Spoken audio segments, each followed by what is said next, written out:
जय श्री ओम नमः सिद्धेभ्यः। एष सुरासुरमणु सिंह वंदितं धोदगादिकं ममलं प्रणमामि वड्ढमानं तीर्थं धम्मस्कातारं शेषे पुण्यतीर्थयरि ससौवसिद्धे विशुद्धसाभावे समणे अणाणदंसं चरित तव वीर्यायारि ते सौवे समगं पतेगमेव पतेगं वन्दामि अवट्टं ते अर्हन्ते मानुषे खेते किच्चारिहन्तारं सिद्धाणं तरणमो गणहराणम् अजावैवगाणं साहूणं चैव सौवेसिं तेसिं विशुद्धदंसं प्राणपहाणासमं समासेत्य उपसंपयामि सम्मं जतो निवारणसंपत्ति। प्रवचन सार परमागम चरणान योग चूलिका महाधिकार गाथा 241 पृष्ठ 471। समसत्तु बंधु बद्धो समसुह दुःखोपसंसरणीन्द समो समलोट कंचणो गुण जीवित मरणे समो समणो। आज अपना समलोट कंचणों यह विशेषण चलना है। यद्यपि इसमें कोई बड़ी बात नहीं है, हम तो कहते हैं वही पत्थर और सोने को समान मानो, एक स्थूल बात कहते हैं, लेकिन आचार्य देव ने इसमें शब्दों का चयन क्या किया, ये यदि आप गंभीरता से विचारेंगे तो बहुत कुछ अंतर पता चलेगा। पहला शब्द चयन किया लोट। लोट शब्द का अर्थ क्या है? सामान्य रूप से तो पत्थर कह सकते हैं, लेकिन पत्थर कौन सा? जो लोगों की ठोकरें खाता, उस पत्थर का नाम लोट है। जो अपने खदान से, माइन से जो कीमती पत्थर निकलते हैं, उनका नाम लोटनी। मैंने आपको बताया था, हमारे यहाँ देश में प्राचीन काल में एक एक चीज के प्रति बड़ी सावधानी रखी जाती थी, उसके साथ क्या शब्द का प्रयोग करना। मैंने अपनी दादी का आपको बताया था कि संगमरमर को वो पहले मामूदी बोलते थे। तो एकाध बार किसी ने चर्चा की कि घर में संगमरमर लगा ले, उन्होंने कहा खबरदार जो नाम लिया, जिससे भगवान बनते हैं जिसके, वो तुम पैरों में लगाओगे। मतलब उनके रहते हुए हमारे घर में सादा बलुआ पत्थर लगा रहा फर्श में, फ्लोर पे, कभी नहीं लगने दिया। इसका मतलब हम अपने घर की बात नहीं सुनाना चाहते। हमारा उद्देश्य क्या है कि पाषाण की भी अलग अलग क्वालिटियां हैं। आचार्य देव ने यदि कोई अलग से शब्द चुन के प्रयोग किया है तो इसका मतलब उसकी वह क्वालिटी लेना चाहते हैं जो अत्यंत तिरस्कृत है, उपेक्षणीय है, जिसकी कोई सोशल वैल्यू और फाइनेंशियल वैल्यू नहीं, कोई नहीं पूछता। समझ गए? यूं ही ठोकर खाता। बच्चे जाए यहाँ बेर तोड़ लें, आम तोड़ लें, जो फेंकने के काम आते ना, उनको कहते हैं लोट। सिर्फ ठोकर खाते हैं, कभी भी उनकी पूजा नहीं होती। उनसे वो इतने बड़े भी नहीं होते कि उनसे प्रतिमा बन जाए, कोई स्टैचू बन जाए या कोई बड़ी चीज बन जाए। वो एवरेज साइज के ऐसे ही होते हैं। हाथ में उठा के किसी ने भी फेंका, मारा, पैर से ठोकर लगाई, उस जाति के पत्थर को लोष्ठ कहते हैं संस्कृत में, और प्राकृत में लोट कहते हैं। समझे? ये तो अभी शब्दार्थ बता रहा हूं। ऐसे ही कांचन किसको कहते हैं? कांचन माने सोने के गहने के लायक जो सोना होता है उसको कभी कांचन नहीं कहते, क्योंकि गहना बनता ही उसका है जिसमें मिलावट की जाए। प्योर का कभी गहना नहीं बनता। जिनमें आपको गहनों में डिजाइन दिखने की चाहिए उसमें लोग कहते भाई साहब 18 कैरेट 20 कैरेट हद से हद 22 कैरेट का बनवाओ, इससे ज्यादा मत लेना क्वालिटी। क्यों? क्योंकि जब तक मिलावट नहीं होगी तो वो सोना हार्ड नहीं रहेगा, वो सोना भी सॉफ्ट होता है। फिर वो आपके गहने किसी डिजाइन में बने, पहनने समय किसी और डिजाइन में हो जाए। समझ गए? वो कहीं के कहीं मुड़ जाएंगे, आपको पता ही नहीं चलेगा। समझ गए? तो कांचन तत्व क्या है? आचार्यों ने ग्रंथों में जब पाषाण के रूप में प्रयोग किया तो सुवर्ण प्रयोग किया, और जब परिशुद्धता के रूप में प्रयोग किया तो कांचन शब्द प्रयोग किया। लेडीजों के नाम भी पहले कंचन होते थे कि नहीं? क्यों होते थे? वो शब्द किसी सोनाबाई मिलेगा तो बहुत कॉमन नाम मिलेगा, कोई खास उसकी इज्जत, बड़े चाव से रखेंगे नाम तो कंचन नाम रखेंगे। मैं पूछना चाहता हूं ऐसा क्यों? शब्दों पर भी कभी आपने विचार किया? समझ रहे? विचार करिए। आचार्य ने चुन के रखा है, सिर्फ 24 कैरेट जो गोल्ड होता है उसको ही कंचन कहते हैं। यदि एक रंच मात्र भी मिलावट है, या तो खनिज जैसा निकला कुदरती मिलावट है, तो उसे कंचन नहीं कहते, और यदि गहने के दृष्टि से मिलावट की गई तो उसे कंचन नहीं कहते। विपिन जी, कंचन किसको कहेंगे? जो बिल्कुल प्योर गोल्ड होगा, जिसमें चांदी जैसी धातु की भी मिलावट नहीं, किसी की मिलावट नहीं हो। समझ गए ना? अत्यंत प्योरिटी हो, उसको वो कंचन कहते हैं। तो आचार्य देव ने शब्द का प्रयोग क्या किया?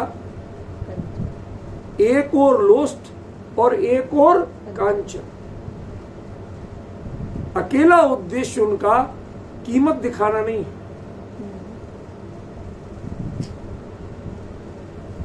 उसकी प्योरिटी और जो एक तरह से सोशल वैल्यू है वो दिखाना भी। दुनिया में पाषाण की बहुत कीमत होती है, प्रतिमा भी बन जाती है उनसे, महल भी बन जाते हैं उनसे, शिलालेख भी बन जाते हैं, उन पर लिखे जाते हैं, न जाने क्या क्या, एक से एक शिल्प बनते हैं उनसे। समझ रहे ना? बहुत कीमत है पाषाण की, लेकिन जिसे लोस्ट कहते हैं उसको कोई नहीं पूछता। लोस्ट नॉर्मली पता क्या होते हैं आपको? और जरा मैं थोड़ा संकोच कर रहा था, आपको अब खुल के बताऊं तो आपको ज्यादा बेहतर समझ में आएगा। जो नदियों में ठोकर खा खा के छोटे छोटे पत्थर बन जाते ना, जो नदी के साथ बह के किनारे पे पहुंच जाते हैं, और किनारे पे जब पहुंच जाएंगे तो उनके ऊपर क्या होगा? अशुद्धि। समझ गए ना? ये इतनी इतनी इतनी जिसकी दुर्दशा है, मतलब जिसको एक्चुअली तो हाथ में लेने में भी डर लगे। आपको अंतर बताऊं? खान से निकले पाषाण से ही प्रतिमा, जिन प्रतिमा बनती हैं, अन्य मतियों के यहाँ जो कोई भी नदी का पत्थर, कहीं का पत्थर, किसी को भी सिंदूर पूज दिया, थोड़े गोल हो गए, उन्हीं को भगवान मानने लगते। किसी की भी जैन दर्शन में जो प्रतिमा विज्ञान है, आप कभी पढ़िए, शिल्प विज्ञान, जिन मंदिर जिन भवन विज्ञान, उसमें एक एक चीज का बारीकी से विवरण दिया। प्रतिष्ठा शास्त्रों में इनका विवरण आता है। समझ रहे ना? जो खान से निकला हो, जिसपे आज तक किसी ने आज पैर नहीं रखा हो, जिसपे किसी ने अशुद्धि नहीं की हो, जिसमें गंदा पानी नहीं भरा हो। समझ गए? आज कट के निकला, सही जगह रखा गया, लेने वाले ने तुरंत लिया और उसको तय किया भैया इसमें फला भगवान की प्रतिमा बननी है, वो प्रतिमा के लिए स्वीकारी पत्थर है। आचार्य देव ने उस खनिज पाषाण की बात नहीं की। हम यदि आचार्य के शब्दों के पीछे और क्या अभिप्राय हो सकता है, यदि हम ये नहीं विचारते तो इसका मतलब है कि हम कहीं ना कहीं जल्दीबाजी कर रहे हैं, उनके मूल अभिप्राय को इग्नोर कर रहे हैं। उन्होंने सोच समझ के वो प्रयोग किया। ये दोनों शब्द प्रतिनिधि शब्द हैं, परिचायक शब्द हैं, ये अपने आप में इनकी कोई शब्दों की कीमत नहीं। लोष्ठ माने अत्यंत तिरस्कृत, कांचन माने अत्यंत सम्मान के योग्य। समझ रहे कितना बड़ा अंतर है? एक अत्यंत तिरस्कृत, कोई हाथ लगाने को तैयार नहीं, और एक ऐसे छाती को लगाए घूमे, ऐसा इतना अंतर हो। अब मैं इसका थोड़ा खुलासा करूंगा तो आपको एक बार तो लगेगा कि आप बहुत अमर्यादित शब्द बोल रहे हैं, पर थोड़ी देर के लिए शांति से सुनो।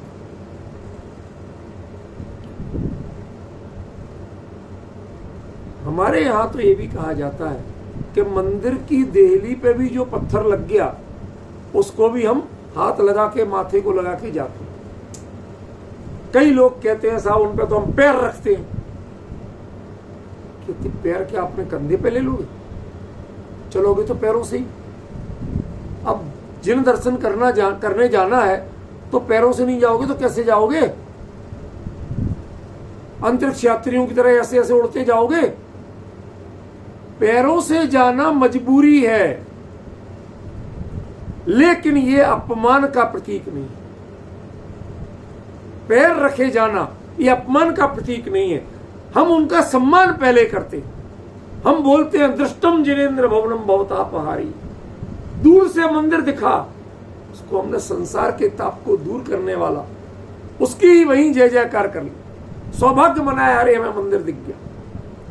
इस कोरोना काल में बहुत से ऐसे लोग थे जिनके यहां मंदिर बंद, जाना आना बंद, तो जो लोग मंदिर के आसपास रहते थे, जिनके यहां से मंदिर दिखता था, तो वो मंदिर का शिखर देख के उसकी वंदना करते थे।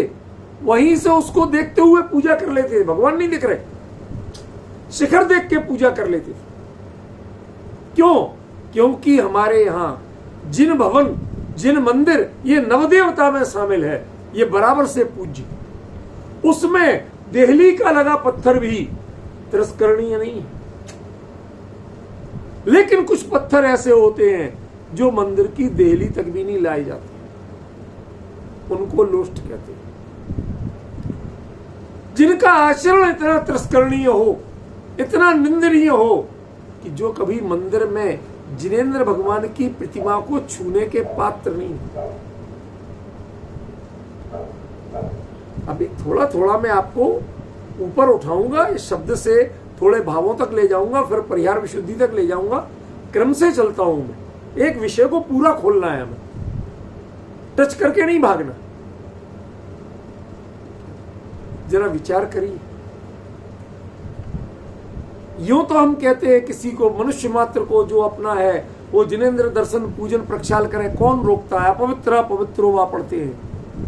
लेकिन एक चीज ध्यान रखना, यह भी जिन शास्त्रों में है, जिसने कभी किसी का वध किया हो, हत्या की हो, कराई हो, कृतकार्य तन्मोदना, उसको आजीवन जिन प्रतिमा छूने का अधिकार नहीं, प्रक्षाल करने का अधिकार नहीं। आजीवन, लाइफ लॉन्ग।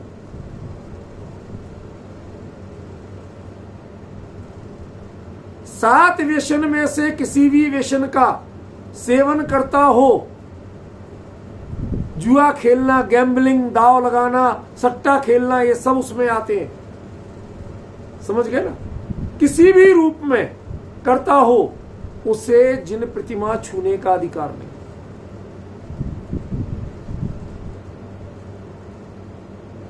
समझ रहे? क्या क्या नियम दिए हमारे आचार्यों और विद्वानों ने, उनको पहचानो तो सही। समझे? हमें बहुत विचार करना पड़ेगा। वो सब, वो आचरण लोष्ठ में जाएगा, वो व्यक्ति लोष्ठ में जाएगा, वो विचार लोष्ठ में जाएंगे जो जिन बिंब को छूने के अपात्र बनाते हैं आप।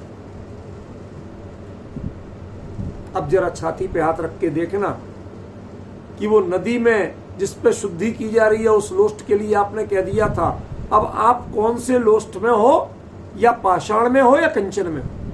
पहले तो यही विचार करो। विपिन जी, बात ख्याल में पड़ रही है?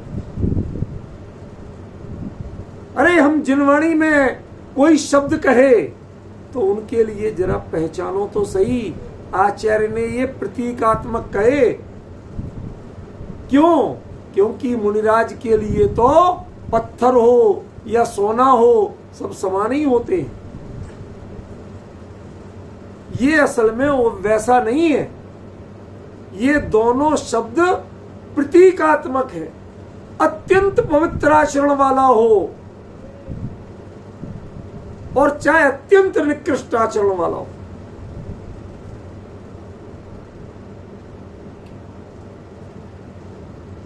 जब पुर्रवा भील, याद आया? कुछ याद आया मुकेश जी? पुर्रवा भील जब मुनिराज के पास गया होगा और उसने कहा होगा, महाराज अब हम ये नहीं करेंगे तो हमारी खेती नहीं, बाड़ी नहीं, कुछ है ही नहीं, मैं क्या करूंगा, क्या खाऊंगा? हमारे तो कुल में, कबीले में सब यही खाते, करूं क्या मैं? एक बात बताओ, सुनना जरा विपिन जी, मैं बहुत गहरी बात कहने जा रहा हूं। जो मुनिराज किसी कीमत पे मांसाहार का समर्थन नहीं कर सकते, इज इट राइट और रॉन्ग?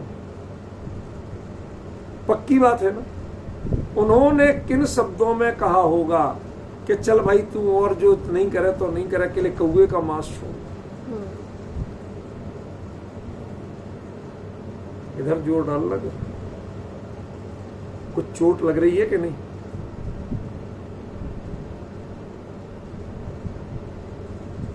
समझ में आ रही है बात विपिन जी? ये मांसाहार का समर्थन नहीं था, मांसाहार छुड़ाने की और इंसान बनाने की शुरुआत।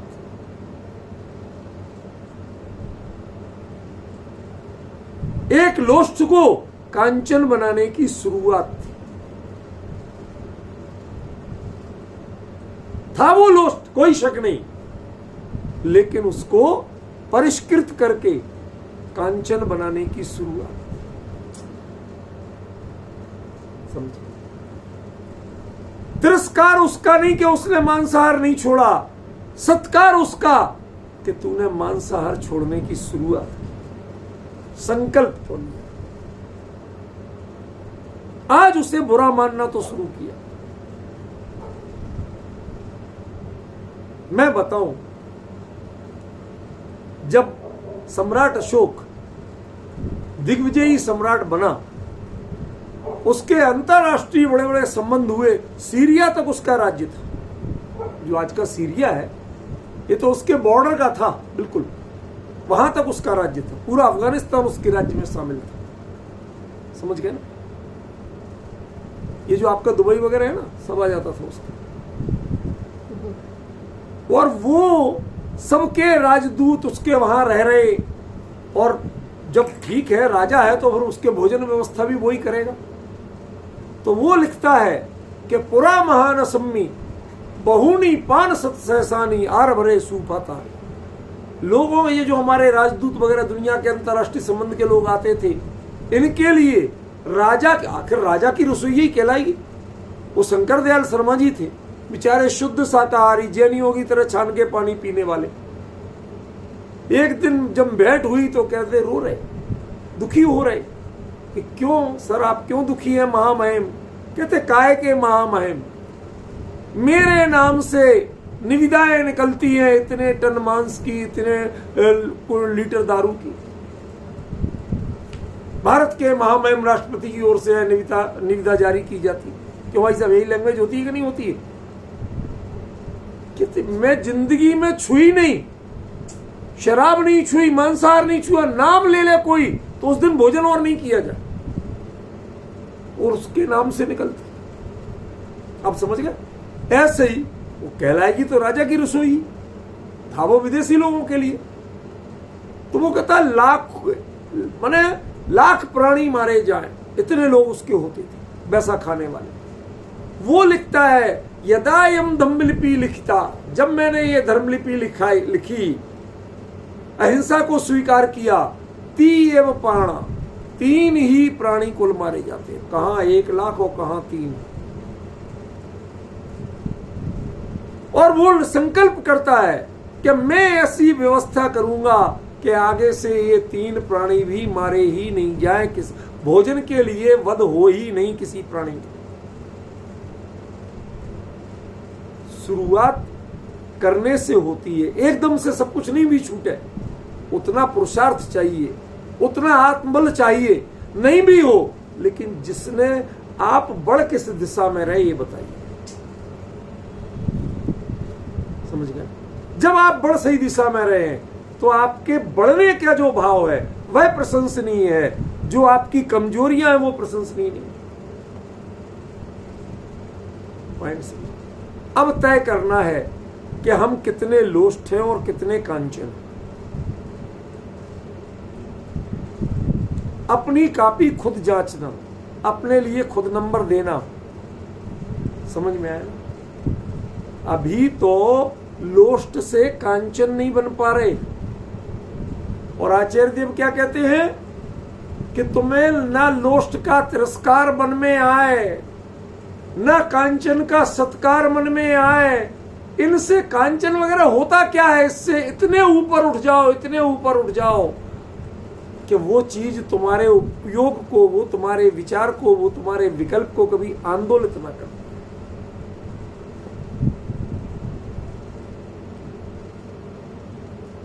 कोई व्यक्ति, आजकल हमारे यहां एक बड़ी कमी हो, बता रहा हूं मैं, धैर्य से सुनो। जिन दर्शन में हम क्या करते हैं, सोने का थाल,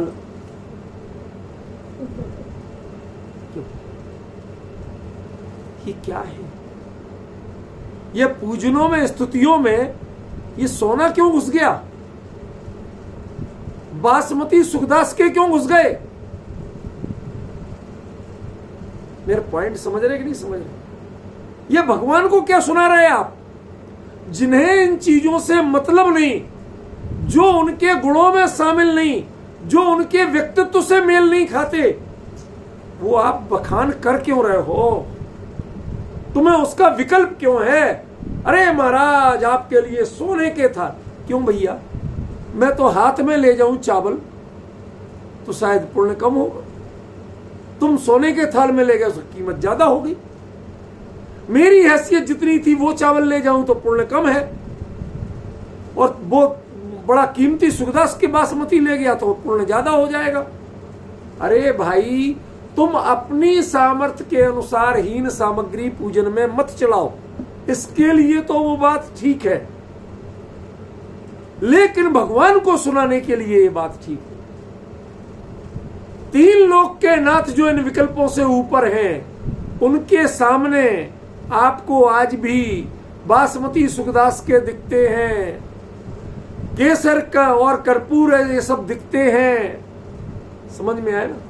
चांदी की थाल, सोने के थाल, ये सब दिखते हैं। इसका मतलब है कि अभी तक तुमने वीतराग को पहचाना नहीं। यदि वीतराग को पहचानते आप तो वीतरागी की जैसी बातें करते, आप भोगियों जैसी बातें करते। आपकी भाषा, आपके विचार, आपके हृदय में जो बहुमान है जो सम्मान और अपमान का भाव है वो भोगियों जैसे हैं, योगियों जैसे नहीं। योगी बनिए, योगी बनिए माने पहले तो लोष्ट से कांचन तक की यात्रा तय करिए, फिर कांचन का भी मोह छोड़ दीजिए। ये जो लोक में जिसकी प्रतिष्ठा होती है, लोक में जो व्यवहार अच्छा माना जाता है, ये सब तुच्छ हैं। क्यों? क्योंकि ये सांसारिक विकल्प हैं, ये व्यर्थ के विकल्प हैं। इनसे आत्मा का हित होने वाला, सारी दुनिया पूजे तुम्हें तो भी तुम इतने से बड़े नहीं होने वाले। शुभम चक्रवर्ती को 32,000 मुकुटबद्ध राजा पूजते थे कि नहीं?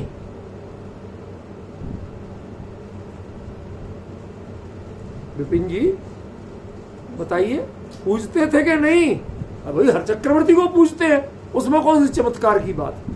32,000 मुकुटबद्ध राजा जिसके चरणों में सिर झुकाते हों,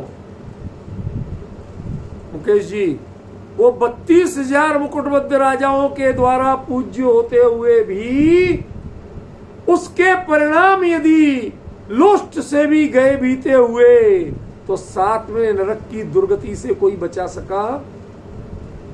दुनिया पूजती है, इससे तुम महान नहीं। तुम्हें महान अपनी दृष्टि में बनना है, अपने गुणों से बनना है, मूर्खों की पूजा से नहीं बनना। लोग मेरे से कई बार बहुत कहते, आप बहुत जिद्दी हो, अपने बात पे अड़े रहते हो, थोड़े फ्लेक्सिबल बनो। देखो आपके लोग, साथ के लोग कितने आगे। गंगा गए गंगादास, जमुना गए जमुनादास, राम की जय रहीम की जय, जो तुम बोलवा लो सबकी है। समझ में आए? आप थोड़े जिद्दी हो, आपकी उन्नति नहीं होगी। मैंने कहा भैया उन्नति मुझे चाहिए ही नहीं। जो उन्नति अपने आत्मसम्मान को बेच के हो, जो वीतरागता के सिद्धांत का तिरस्कार करके हो, जो गृहीत मिथ्या दृष्टियों का सम्मान करके मिलती हो, मुझे नहीं चाहिए वो उन्नति। समझ में? जो अत्यंत गृहीत मिथ्या दृष्टि, जिन शासन के विरुद्ध आचरण करने वाले, उनको यदि परम पूज्य कहने से, उनको अर्घ चढ़ाने से, उनके आगे पीछे घूमने से यदि उन्नति मिलती है तो मुझे नहीं चाहिए। यदि इसी का नाम उन्नति है तो मुझे नहीं चाहिए। पैसे ज्यादा मिलने से उन्नति है तो मुझे नहीं चाहिए। जबकि नाम नहीं लूंगा, अधिकांश जैन विद्वान ये सब कर रहे हैं, सिर्फ मान कसाई की पूर्ति। अपमान हो चाहे सम्मान हो, जो लोक की दृष्टि से सम्मान या अपमान है, वो सभी आपको जब अध्यात्म के क्षेत्र में प्रवेश करते हैं तो उसको जरा बाहर उतार के आना। नहीं ऐसा। वो क्या नाम था उनका, धन्य कुमार के साले, शालीभद्र, याद है? एक व्यापारी रत्न कंबल लेके आया राजगृह में, राजा श्रेणिक के पास गया, कहते महाराज अब आपसे बड़ा और कौन है, बड़ी आशा लेकर आया हूं, ये रत्न कंबल बनवाए हैं मैंने बड़ी मुश्किल से, बेशकीमती हैं, आप जरा नजर तो करो, देखो तो सही। अब उसको, जिसको पोटली खोलते ही जिसको देख के आंखें चुंधिया रही हो, तो राजा कहता नहीं भैया बंद कर लो। क्यों? मेरे खजाने में इतना पैसा नहीं है कि मैं अय्याशी के लिए ये तुम्हारे रत्न कंबल खरीद सकूं। राजा श्रेणिक ने हाथ जोड़ लिए, हाथ खड़े कर दिए, बड़ा उदास होके जाता था राजगृह की राजमार्ग पे। शालीभद्र की मां अपनी हवेली की गवाक्ष में, गोख बोलते थे जो बाहर निकली हुई होती ना खिड़की ऐसी कवर्ड, उसमें बैठी, झरोखा समझ लो, झरोखा वैसे अलग होता है, वो सिर्फ झांकने के काम आता है। उसमें बैठी राजमार्ग की गतिविधियां देख रही थी। उसने देखा दूर से कि राजमहल से निकल के आ रहा है व्यक्ति, देखने में भी कोई अच्छा संभ्रांत जो जोहरी वगैरह लगता है, बड़ा उदास है। मेरे यहाँ पर राजगृह में आके उदास क्यों? दासी से कहा इसे बुला लो। वो आई। आने के बाद से पूछा क्या बात है, क्या बेचते हो, कैसे आना हुआ, पहले ये शरबत पियो, कुछ करो। सत्कार के बाद पूछा क्यों? उसने कहा महाराज सेठानी मैं आपसे क्या कहूं, अब जब महाराज नहीं ले सके तो मैं, भैया दिखाओ तो सही। दिखाया। कितनी कीमत? उसने जो कीमत बताई तो खजांची को बुलाया, मुनीम को, कि भैया इसको पैसे दे दो और ये रत्न कंबल ले लो और इसको जरा बिठाओ, कुछ स्वागत सत्कार करो, भूखा मालूम होता है, पहले बढ़िया ढंग से भोजन कराओ। अब वो भोजन करते करते इतने में वो मुनीम आया कि सेठानी जी करें क्या इनका? रत्न कंबल आपने खरीदवा तो लिए, करें क्या इनका? ओढ़ने के काम के है नहीं, चुभेंगे, समझ रहे ना, ठंड बचेगी नहीं इनसे, करें क्या इनका? तो उन्होंने कहा कुछ नहीं आया समझ में, कि ऐसा करो जो सालीभद्र की बहुएं हैं ना उनके लिए जूतियां बनवा। ये यथार्थ मैं पुराण की अपनी घटना है, कोई गप नहीं सुना रहा हूं। रत्न कंबल की जिसको राजा श्रेणिक ले नहीं पाए उसकी सालीभद्र की मां ने और उनकी बहुओं के लिए जूतियां बनवा दी। कितनी कीमती जूतियां होंगी? मैं एक कहानी नहीं सुनाना चाहता था। यदि वो सालीभद्र की बहुओं की जूतियां हों और आपको पहनने को मिल जाएं, जितनी चाहे इतरा के पहनना, लेकिन वीतरागता के दरबार में वो जूतियां उतार के जाना पड़ेगा, पहन के जा सकते नहीं।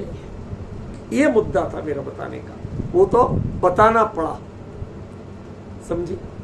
जितनी चाहे कीमती चीज हो, जितनी चाहे महत्वपूर्ण हो लोक में, तीन लोक के नाथ के दरबार में आओ तो वो सारा उतार के आना पड़ता है, वो लेके आ सकते नहीं हो। कितने कीमती मंदिर में वो इंद्र आदि की प्रतिष्ठा में मुकुट पहनाते वो भूल जाओ, वरना जो पगड़ी, जो मुकुट आप पहनते हो वो उतारने के बाद भगवान के दर्शन होंगे। सादा कपड़ा, धोती और दुपट्टा, तब भगवान को छूने के पात्र बनते हो। आपके कीमती सूटों में आप भगवान को छूने के पात्र नहीं बनते।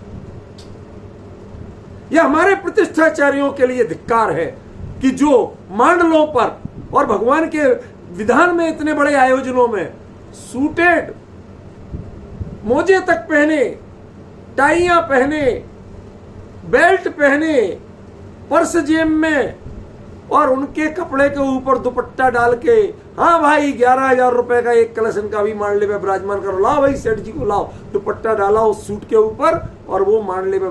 ये जो विडंबना होने लगी है, ये विडंबना वालों को सोचना चाहिए कि आचार्य देव ने क्या कहा, समलोठ कंचड़ो पुणो। लोक में जो चीज तिरस्कार की है उसकी भी परवाह नहीं, और जो सम्मान की है उसकी भी परवाह नहीं। यहाँ तो परवाह है तो वीतरागता और वीतरागता के ग्राहकों की परवाह है। यहां प्रवेश किसको है? जो वीतराग के मार्ग पे चलना चाहे उसका प्रवेश है, वो छू सकता है, अन्य कोई भगवान को छू नहीं सकता। समझ गए? अन्य कोई मांडले को छू नहीं सकता। इतनी पवित्रता होती, इतनी सावधानी होती, और लोगों ने किस कीमत पे? कुछ पैसा मिल जाए। ये लोग जो सूट बूट पहन के आएंगे, धोती दुपट्टा पहनने से रहेंगे। समझ में आया? अब पैसा कैसे आएगा इन्हें यदि अंदर तक नहीं बुलाएंगे, मंच पर नहीं बुलाएंगे, सम्मान नहीं करेंगे? यह अत्यंत निर्घृण्य कार्य है, निकृष्टतम चिंतन है, जो पैसा के लिए, थोड़े से धन के लोभ के लिए आप शास्त्र की मर्यादा, विधि की शुद्धि का त्याग करते हैं। यह अत्यंत निकृष्ट काम है। सोचना तक नहीं चाहिए जैसा लोग कर रहे हैं। वो एक मर्यादा है, उसकी एक गरिमा है, पवित्रता है, उसको बना के रख। वो पवित्रता किसमें है? आप संयम और त्याग के मार्ग पे चले, आप परिग्रह का लोभ त्यागें, सात्विक जीवन अपनाएं, कीमती से कीमती कपड़े त्यागें और सादा धोती दुपट्टा पहन के विनय पूर्वक, शुद्धता पूर्वक आए। समझ में है? आज तो इतनी मर्यादा किसी को ख्याल नहीं, समझ रहे? ये हमें समझना पड़ेगा। आप लोष्ट नहीं हो, आपकी सोच लोष्ट होती है। आप कांचन नहीं हो, आपकी सोच कांचन होती है। आपकी सोच में लोष्टपना हो चाहे कांचनपना हो, दोनों से ऊपर उठोगे जब आप चेतन बनोगे। लोष्ट भी जड़ है और कांचन भी जड़ है। जब तक जड़ की महिमा आपके हृदय में है, तब तक आप चेतन बनने के अधिकार नहीं। बाबूजी ने लिखा था, युगल जी साहब ने, तुम्हें धरा पर यदि जड़ता से प्यार है तो चेतन बनने का क्या अधिकार तुम्हें। उनकी कविता के एक एक शब्द में जो ऊर्जा होती थी, अरे सैकड़ों कवि हुए, छाया नहीं पा सके। सैकड़ों पूजने बनी, वो ऊर्जा नहीं पा सकी जो उनकी कविता में ऊर्जा थी, जो उनके लेखन में ऊर्जा थी, जो उनके पूजनों में ऊर्जा थी। तुम्हें धरा पर यदि जड़ता से प्यार है। इतने 3 लोक के नाथ के पास आकर के भी, अरे तुमने उनका स्वरूप क्या समझा? समो शरण में जाओ, 3 लोक की विभूति चरणों में लौटती हो। लेकिन प्रभु 4 अंगुल ऊपर अंतरिक्ष में विराजते। ऐसा नहीं है कि वो स्वर्ण कमल पर विराज जाए तो कोई कमल चुभ जाएगा, ये भी डर नहीं है, और उससे वो रागी हो जाएंगे, ऐसा भी नहीं है। लेकिन लोगों को तो ये लगेगा कि इसके मजे ले रहे, इन्हें इसका राग है। समस्या तो ये है कि लोग क्या सोचेंगे। इसलिए समोषण का स्वरूप वो होता है जहां से आप हर अंग से प्रेरणा ले सकते। समझ गए? गंध कुटी बोलते, क्यों बोलते जानते हो? 3 प्रकार की गंध होती है, कर्पूर की, केसर की और मलय चंदन की। 3 कटरियां होती है ना, उसके बाद कमलासन होता है, तब भगवान विराजमान होते हैं। तो वो 3 कटरियों पर 3 प्रकार की गंध लगाई जाती थी। कौन कौन? कर्पूर, केसर और मलय चंदन। समझ गए? उनकी 3 गंध लगाई जाती थी, इसलिए उसका नाम था गंध कुटी। पता था भाई साहब? इस कारण नाम था गंध कुटी। उसके ऊपर कमलासन, कमलासन के ऊपर 4 अंगुल ऊपर भगवान अंतरिक्ष में विराजमान होते हैं। वो स्वरूप जब आप देखो तो पता चलता है कि रंग राग से भिन्न भेद से क्या होता है चैतन्य स्वरूप। उनके दर्शन करके यदि तुम्हें रंग राग से आकर्षण बना हुआ है, क्यों? कोई सादा कपड़े पहने तो 2 कौड़ी का लगता है, और मेरा ड्राई क्लीन किया हुआ कुर्ता पजामा टोपी है तो हमारे लिए बहुत कीमती लगते हैं, अपना व्यक्तित्व तो लगता है। आप कपड़ों से व्यक्तित्व मानते हो, आप गाड़ी से व्यक्तित्व मानते हो, आप कोठी से व्यक्तित्व मानते हो, आप बाहरी स्तर से यदि व्यक्तित्व मानते हो तो इसका मतलब आप जिन शासन के पात्र नहीं। इन सब का मोह छोड़ के जब ज्ञान और वैराग्य का आकर्षण आपको लगे, ये सब अत्यंत तुच्छ लगने लगे, जड़ की तुलना में चैतन्य का चमत्कार आपको सर्वोपरि लगने लगे, तब समझना कि आपके भक्त बनने की शुरुआत हुई, जैन बनने की शुरुआत हुई। अभी परिहार विशुद्धि तो बहुत ऊपर की बात। तब समझना कि आपके जैन बनने की शुरुआत हुई। अब आप जैन कहलाने के अधिकारी हो, जिन मंदिर में भगवान के सामने खड़े होने के अधिकारी हो, उनको स्पर्श करने के अधिकारी हो, अन्यथा तो इसके लायक भी नहीं थे। समझे? लोष्ठ और कांचन, क्यों? आजकल धनाधन बोलियों से सारा क्वालिटी तय होती। कितने की बोली ली, जिसने ज्यादा बोली ली वो पैसे वाला, वो करेगा सारी विधियां। आपको पता है क्या दुर्दशा होती है?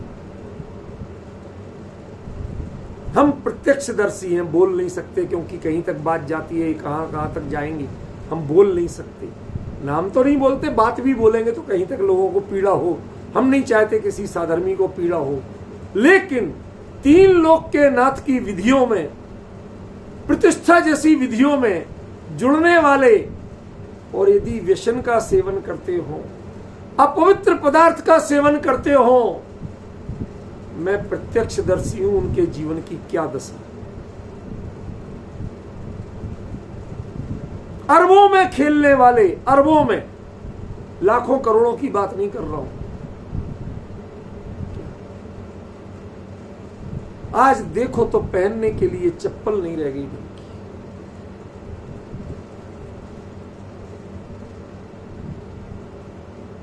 ऐसी ऐसी दुर्दशाएं होती हैं भाई। और यदि आपकी अभी वर्तमान में ऐसा पाप का उदय नहीं आया है तो इतराओ मत, चिंता करो उन परिणामों की जो ऐसे पाप रूप है, जो इतने निकृष्ट है, जो उनकी 3 लोक के नाथ की मर्यादा नहीं पहचानते, जो भगवान स्वयं उन गंधकुटी में स्वर्णमयी कमल और उससे भी 4 अंगुल ऊपर निष्प्रह विराजते हैं। तो जिन्हें भक्तों को भगवान के गुण पता नहीं चले। हमारे यहाँ एक भारतीय संस्कृति में छंद आता है, मुझे अभी याद नहीं है, अर्थ बता रहा हूं। वो कहते हैं जिसमें जैसे गुण हैं उसकी पूजा भी वैसे ही पदार्थ से की जानी चाहिए। जैसे हमारी जैन पूजा पद्धति तो बिल्कुल ऐसी ही। भगवान आप अक्षत साम्राज्य लिए हुए हो, इसलिए अक्षय पद प्राप्त है, अक्षतान नृपांति। समझ रहे? हम उन जैसा बनने के लिए, तुम जैसा बनने के कारण शरण तुम्हारी आया। जब ये भावना भाते हैं तो आप तुम जैसा बनने के लिए आए हो कि अपनी खूबियां दिखाने के लिए आए? क्या है मेरे पास, आपको ये दिखाने की भावना क्यों? इसकी चर्चा क्यों आती है? मैं पुरानी पूजनों का पक्षधर नहीं हूं। क्यों? क्योंकि उनमें जो चढ़ाई जाने वाली सामग्री की पूजा ज्यादा होती, उसका बखान होता है। जिनकी पूजा करने आप आए हो उनका बखान नहीं होता, उनके गुणों का बखान। इसलिए हम कहते कि हाँ, पुरानी पूजने नहीं हो और नई पूजने हो विद्वानों की, जिसमें आध्यात्मिक तत्व ज्ञान है, जिसमें भगवान का वास्तविक गुणानुवाद है, तो वो होना चाहिए। उससे आप घबराते क्यों हो? समझ में? जिन कार्यों में, जिन साधनों में हिंसा है, उसको छोड़ने में आपको 1 सेकंड नहीं लगना चाहिए।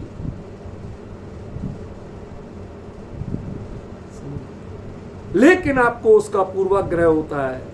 धूपड़े नहीं जले तो काय के पूजा, तुम तो भगवान को धोखा दे रहे।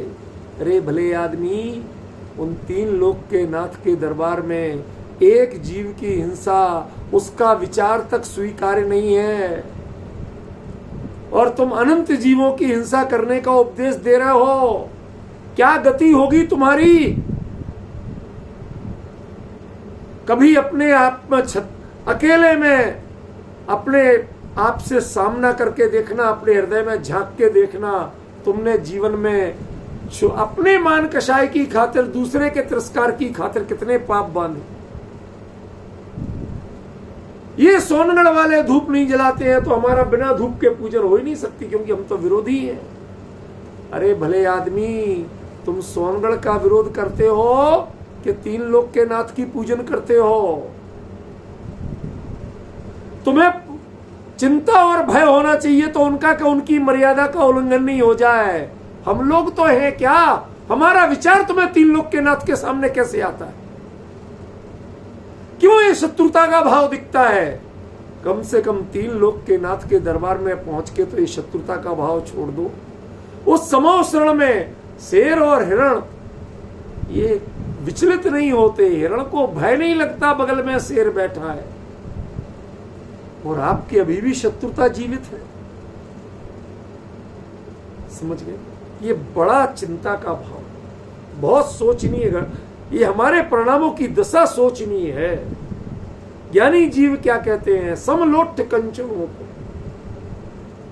यहां एक शब्द जुड़ेगा, वग्गो। लोष्ट का वर्ग एक, कंचन का वर्ग एक। ये वस्तु कोई भी बनी रहे, वो ज्ञान में आती रहे, लेकिन उनका वर्गीकरण का भाव हमारे हृदय में ना आ पाए। वीतरागी सर्वज्ञ केवली परमात्मा समोषण में विराजते हैं। एक से एक जीव आते हैं, एक से एक कीमती पदार्थ होते हैं, ज्ञान का विषय बनते हैं, लेकिन उनमें पहचानते उनको नहीं है, वर्गीकरण नहीं करते। कदाचित इंद्र कोई गड़बड़ी कर दे तो उसे कभी टोका भगवान ने? नहीं आया समझ। वीर शासन जयंती, अब आप समझ में आया क्या कह रहा हूं? 65 दिन तक उसने नहीं लगाया दिमाग। मैं तो उसे भी अच्छा मानता हूं। क्यों? किसी का ध्यान ही नहीं गया था। सब भगवान के दर्शन करके, उनकी वीतराग मुद्रा देख के और वहां के वातावरण की पवित्रता से इतने तृप्त थे कि उन्हें बोलने की कमी ही नहीं लग रही थी। समझ गया? लेकिन चलो कहा जाए कि अरे इंद्र, तुझे 65 दिन तक याद नहीं आया। ये वीतराग परमात्मा का स्वरूप नहीं है कि वो टोक जाए। कमी तो उसने रखी थी ना। गणधर के बिना का समोषण लग रहा 65 दिन। यहां लगा, वहां से विहार होके वहां लगा, वहां से विहार, कितनी जगह विहार हो चुका था। पढ़िए जरा भगवान महावीर का पुराण। जहां केवल ज्ञान हुआ और जहां पहली देशना हुई, बीच में कितने ही विहार हो गए, कितने ही जगह समोषण लग गए। कमी तो थी ना समोषण में कि गणधर नहीं है, फिर समोषण कैसा? समझ गया? उसको इंद्र को टोका नहीं, अरे इंद्र तू पहले दिमाग क्यों नहीं लगाता भाई? ये मेरा समोषण कैसे जब गणधर ही नहीं है? विकल्प नहीं है, कोई कीमत नहीं है इसकी। उनसे पूछो, उनको देख के जानो। कमियों पर नजर जिनकी होती नहीं, और आपकी खूबियों को भी जो खूबी मानते नहीं, अत्यंत निष्प्रय होके अपने स्वरूप में मग्न रहते हैं, उनका नाम वीतरागी परमात्मा है, उनका नाम केवली है। और ये केवली बनने जा रहे हैं, तो दोनों की कुंडली थोड़ी मिलना पड़ेगी कि नहीं मिलना पड़ेगी? क्या मैंने जब गुरुदेव पर एक कविता लिखी तो उसमें एक कुंडली मिलवाई थी। आपने गौर किया कि नहीं किया? गुण मिलान शब्द का प्रयोग किया। ज्योतिष वाले लड़के लड़की कुंडली में कितने गुण मिल रहे? तो मोक्ष रूपी लक्ष्मी से आपके कितने गुण मिलते? ऐसा मैंने उसमें, कवि तो थोड़ा साहित्यिक प्रयोग करता ही है ना, तो उसमें ऐसा प्रयोग किया कि आपके तो प्रॉपर गुण मिल रहे हैं आपको। आप राग अवस्था में हो, छद्मस्त अवस्था में हो, बात दूसरी है, लेकिन आपकी रुचि में छद्मस्त अवस्था नहीं है, आपके लक्ष्य में छद्मस्त अवस्था नहीं है, आपके व्यवहार में छद्मस्त पने का राग नहीं है, उसमें अहमपना नहीं है। ख्याल में आया ना? इसलिए मैंने लिखा कि तुम हे गुरुदेव, आप मोक्ष रूपी लक्ष्मी के परफेक्ट गुण मिलान हो। आपके गुण तो अभी से मिल रहे हैं। किससे?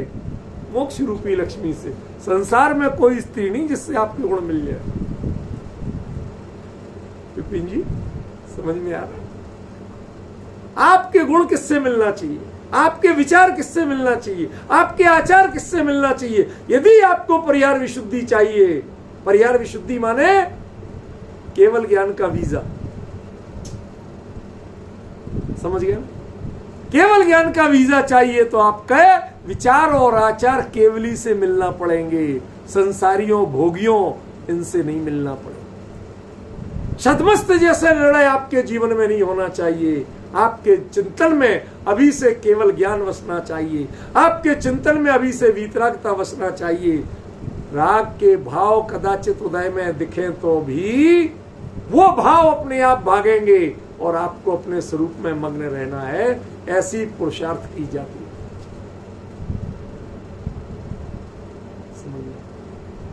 हिम्मत नहीं हो दूसरे की, सामने आने की हिम्मत। शेर जब जंगल में सोता हो तो बहुत से प्राणी बाकी सब उसी जंगल में रह रहे हैं, लेकिन शेर को देख ले दूर से देख ले तो बड़े बड़े, चाहे वो हाथी हो ये हो, सब रास्ता बदलते, वो दूर से निकल जाते। उदय में तो आते हैं पर दूर से निकल जाते हैं, कोई बगल में आने का साहस नहीं करता। ऐसे ही जिसकी सिंह वृत्ति का पुरुषार्थ हो, आपको बताऊं हमारे यहाँ चारित्र की पुरुषार्थ की जाति सिंह वृत्ति एक अलग कही। सिंह वृत्ति का जिसका पुरुषार्थ हो उसके सामने क्षुद्र विकल्प उदय में आने पर भी उसके समक्ष आने से घबराते हैं, ऐसा आचार्यों ने लिखा। किसी स्तुति के ग्रंथ में, मुझे आज याद नहीं आ रहा कहां मैंने पढ़ा, शायद समंत भद्राचार्य किसी आचार्य ने स्तुति में ऐसा लिखा, कदाचित उदय में भी आए तो वो आपके सामने आने से घबराते हैं। क्यों? क्योंकि आपके ज्ञान में, आपके चिंतन में, आपके भावों में लोष्ठ और कंचन का वर्ग नहीं। ऐसी समता है कि जो लोष्ठ और कंचन का वर्ग नहीं करती, उनका भेद नहीं करती, उनको पहचानती नहीं है। ये कीमती और ये सस्ता, ये पहचानती। कल्पना करो, कोई मुनिराज किसी के यहां आहार लेने पहुंचे, विपिन जी जरा ध्यान दो, डिस्टर्ब मत हो, क्या आहार लेने पहुंचे, आहार लेते हो शांत भाव से, सात्विक। अब इतने में देखें कि एक तो भद्र महिला जो बिल्कुल सादा कपड़े पहने, कोई उसके मेकअप नहीं, फैशन नहीं, सादा सूती कपड़े पहने, बिल्कुल दरिद्र दिख रही है, और एक सेठानी महारानी जैसी दिख रही है, हीरो का सेट पहन के, नवलखा हार पहन के है? और वो आहार दे रही है। किसके हाथ से लेंगे? किसी के हाथ से नहीं। यदि वो ये भेद कर लेंगे, यदि ये भेद कर लेंगे तो मुनिराजी नहीं, वो तो आहार देख के लेंगे। वो आहार देखते हैं, गोचरी करते हैं, वह नारी दर्शन नहीं करते, वह वस्त्राभूषण दर्शन करते ही नहीं है। अब समझी कहां चूक हो रही थी आप? हम लोगों की नादानी है। अरे साहब सात्विक से क्यों भाई, ये दया क्यों, ये ग्रेस मार्क क्यों? ये वीतराग के शासन में कोई ग्रेस मार्क नहीं होते हैं। आपके यदि असता कर्म का उदय है तो ये ग्रेस मार्क लायक बात नहीं है। हां, हम आपसे भेदभाव ना करें, ये जरूरी, इसके आधार पे हम भेदभाव ना करें, ये जरूरी है। लेकिन इस आधार पे हम आपको प्रायोरिटी भी नहीं दे सकते, क्योंकि प्रायोरिटी देना भी वर्ग है, भेदभाव करना है, वर्गीकरण करना है, और तिरस्कार करना भी वर्गीकरण करना है। ना हमारे लिए तिरस्कार करना है और ना सत्कार करना। सत्कार, पुरस्कार, दर्शन, ये सब क्या है? ये परिचय है, कष्ट है। ये कष्ट, आत्मा पीड़ित होता है, परिणाम व्यथित होते हैं जब हम किसी में ऐसा भेद करते हैं, किसी को सत्कार के योग्य, किसी को पुरस्कार के योग्य, किसी को तिरस्कार के योग्य मानते हैं। तो ज्ञानी जीव कहते हैं भैया तेरे आत्मा का परिणाम बहुत कष्ट पाता है, बहुत व्यथित होता है, उसे बड़ा कष्ट सहना पड़ता है, हर तरह से कष्ट सहना पड़ता है। इसी का नाम तो परिसय है। परिसय माने, परि माने चारों ओर से, हर तरफ से, और सह माने सहना पड़े। समझ गया क्या होता है? जरा विचार करो। एक कवि कविता पढ़ता है तो लोग उसे दाद देते, वाह वाह वाह वाह बोलते, और एक कहता है भाई साहब मैं आपको सुनाना चाहता हूं, तो लोग बोलते हाँ हम झेल रहे, हाँ हम सह लेंगे, इतनी सही है तुम्हारी भी सह लेंगे। अब बेचारा क्या बोले, क्या बोले जब सामने सहा जा रहा है, कष्ट हो रहा है, तो मैं कष्ट का भागी क्यों बनूं?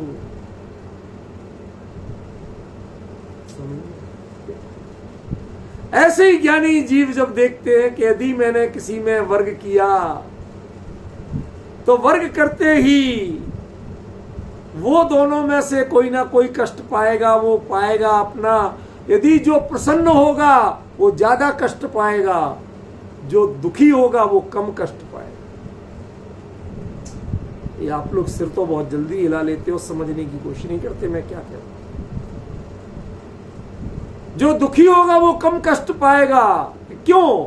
अभी वो वर्तमान में उस अपनी दशा से तृप्त नहीं होगा, उससे बेहतर बनना चाहे। और जो परिग्रहानंदी रौद्र ध्यान में तृप्त हो जाएगा, आज तेरे पुण्य का उदय है, लेकिन इसके परिणाम में नरक में वो दशा होगी कि जहां पर गहने यदि मिल गए तो वो तपे हुए गहने मिलेंगे, लाल। क्यों भैया विपिन जी, किस भाव लोगे? यदि ऐसे गहने मिले किस भाव लोगे? कल्पना करिए किस भाव लें हम।